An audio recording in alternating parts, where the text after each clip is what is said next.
Good evening. Welcome to the Trey Olds Radio Show. Thank you for joining us. Today, my special guest is musician and singer Mr. Willy Wainwright. Thank you, and join us in a minute. My first question to you is, how did you become a musician? How did you begin your career? Oh, we're starting already? This is it? Mm-hmm. Okay.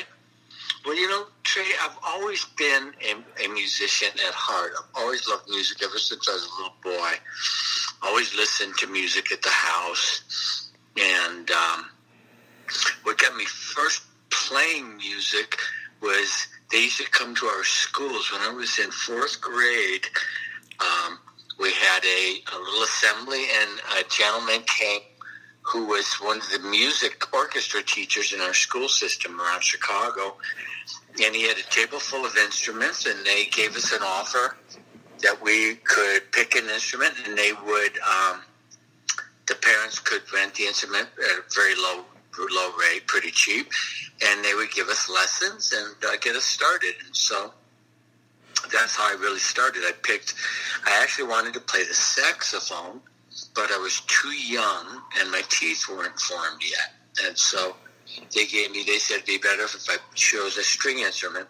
So that was my beginning of being a violinist. That was 56 years ago. And to this day, I'm still playing the violin all these years later. Wow. Yeah. And the violin, that's a wonderful instrument to play. Well, thank you. I sure think so, of course, because I'm a violinist. But, you know, Trey, there's so many good instruments, but there's so many ways to express yourself musically. And I just tell everybody, you know, whatever way you can, even if it's just beating on an oatmeal box like we used to do as kids, you know, just to have fun with it. And because I believe everybody has music in them, in us, you know, in some sort of way. And we're not all capable of being maybe professional musicians and selling records or CDs, but, you know, for your own enjoyment, you can always, even when we walk, you'll walk in rhythm, you know? Yeah. You just notice you'll be like the Army does. They walk right in rhythm, that count. That's just music, my friend. Yeah. Pretty much everything you do in life has a music rhythm to it. It really can. Rhythm that's the key word right there. Even our breathing has rhythm, you know? So can I ask you a question? Sure. Am I allowed? Yeah.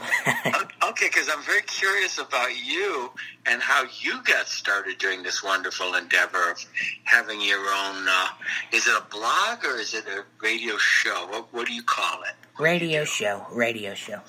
Okay. How did you start doing a radio show at your age? I mean, you're quite young for that, right? Yeah, I'm 18. I started when I was 13, so... Okay. 6 years. 5 years already. Mm-hmm. Okay, 6 years ago.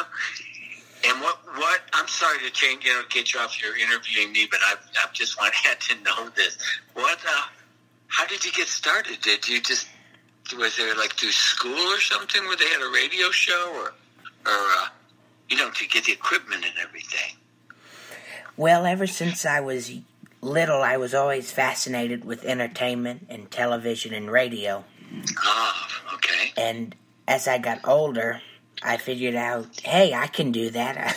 I'll give it a try. Yeah. And great. For the first 2 years, I just played music on my show. I started on my own with help from others, and after that 2 years, I started interviewing people. I found local actors, local musicians, and then it kind of grew from there, you know. Okay. Oh, wonderful. Are you in New Orleans? I'm from Louisiana, but I live in Mississippi now. Okay, because your phone came up with a New Orleans, whatever that word is, area code, yeah. Yeah, your area code's New Orleans. So you kept your phone? Yeah. From there? Okay. Okay, so you live in Mississippi. Oh, great. What town do you live in, Trey? I live in a small town called Lucedale, Mississippi. It's a very small town.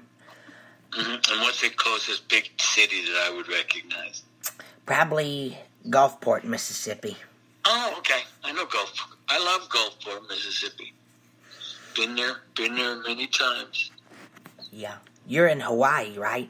I'm on the island of Maui in Hawaii, sitting on my porch in the sun right now with my big German Shepherd here. He's listening in.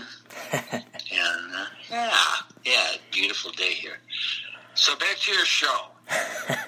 What would you like to know? My next question to you is, what is the most challenging part being a musician, or the most difficult part you find being a musician? Okay, that's a good question. Well, the first thing I'll say to that question is, if you have music in you, it's just in you, no matter what. Whether you're just sitting at home in your bedroom with your instrument or whatever, there's just so many different facets of being a musician, getting to where professional, where you're making a living at it, or amateur, or just strictly, playing music where you wouldn't want anybody to hear what you're doing, but you enjoy it. Maybe singing in the shower type thing. For me, the most difficult part would be I sort of have no other choice. I've tried doing other professions. I've tried, it's hard to make a living sometimes with music. That's one of the difficulties. And when you choose that path where that's your sole income, sometimes your income isn't working very well. And, you find yourself really low on your bank account. Money's hard to come by. That's a really difficult thing. And a lot of musicians stop being professional musicians because of that, because they just can't make enough money and they have to do something else to make a living, which I think every musician at one time or another, Trey, will have a story about how they had to go out and get a, quote, real job, as they call it, and do something else. But if you really truly, what happened to me, and I won't say truly if you have that, it's different for everybody, but what happened to me is all I could think about was playing and getting home and getting my violin in my hands and practicing. And it was just with me constantly, and it wasn't even a decision. It's just what I have in me, what I am, I guess you'd say. And so as soon as I'd get home from work, I'd go in my little practice area and I'd start, doing all my exercises on the violin, your scales and your, playing the music, working on a new tune. So you never really stop. You just have to sometimes walk away for a while to make some money. But that's a difficult part. You want to do that, just like anything that you love to do that and nothing else, and get paid for it.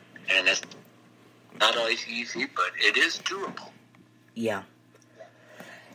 Like you said, you can quit for a time, but you really won't give up. If you enjoy it very much, you won't quit completely. That's what I think. And I'm kind of always surprised when a really good musician does quit.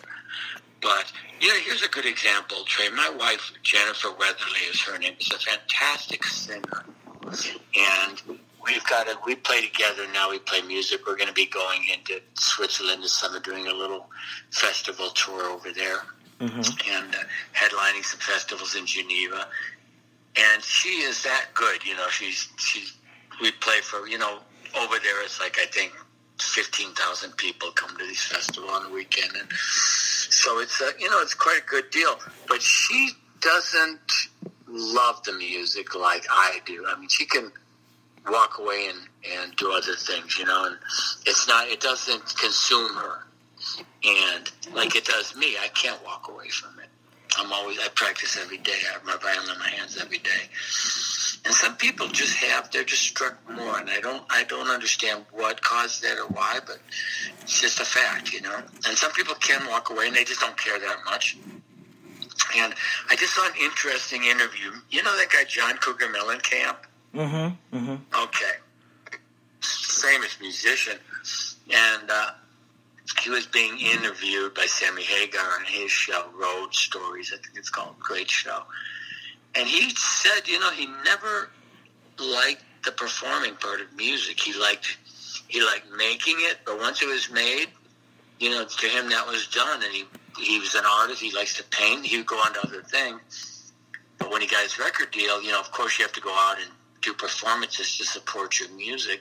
And he said he always hated that. He never liked it, never wanted to do it, still hates it. Wow. Yeah, I know. And that being that successful at it, and, you know, it was just kind of interesting to see, because he wasn't bitter or anything. He just said, you know, I just don't like it. I never enjoyed getting on a stage and singing. And then some hot dogs like me, you know, you can't wait to get out there and fire up the band and jump around, have fun. But, you know, it's not the same for everybody. It's a different experience. Yeah. Different for everybody. What's that? I said it's different for everybody, like you said. It is different for everybody. And that's how life is, right? Mm-hmm. Life is different from everybody. So are you a pretty happy guy, Trey? Yes, I am happy. I try to enjoy life the best I can. Good. Yeah, you know, you have to take it one day at a time, really, and just try to do what makes you happy in the moment, you know, and not get too far out ahead of yourself or dwell on the past. Yeah. And, you know, that helps. Okay, back to you. I digress. Well, that's okay. You could ask me questions, too. That's okay, I enjoyed it. You know, I love your persistence, because as you and I know, getting this interview together with our schedules and the time difference especially has not been the easiest thing to coordinate. And never once did you give up and just say, oh, well, you know, we tried. And that's what it takes to be successful, you know. You just don't give up. You just keep moving forward. So I'm impressed with your way that you were determined to get this done, and I'm sure that's how you are with all your interviews. You would have to be. Yeah. But that's what it takes, you know. If you really like something, you really want to do it. Yeah. You have to be persistent. I try. You do. Yeah. Good for you. So, you know, I played in Mississippi. I had some good friends in Jackson, Mississippi. Mm-hmm. And loved that. That's a good music town, too. Oh, yeah. And my wife and I used to go take a little vacation down by Gulf Shores. We were living in Nashville at the time. That's where we met. And I was playing with country artists there. This is in the late 80s. And I was in a band with the Country Male Vocalist of the Year, CMA Male Vocalist, Ricky Van Shelton. Mm-hmm. I was in his touring band, and we would take vacations from there. We would get in the car, and we would drive 5 hours, 6 hours, something like that, from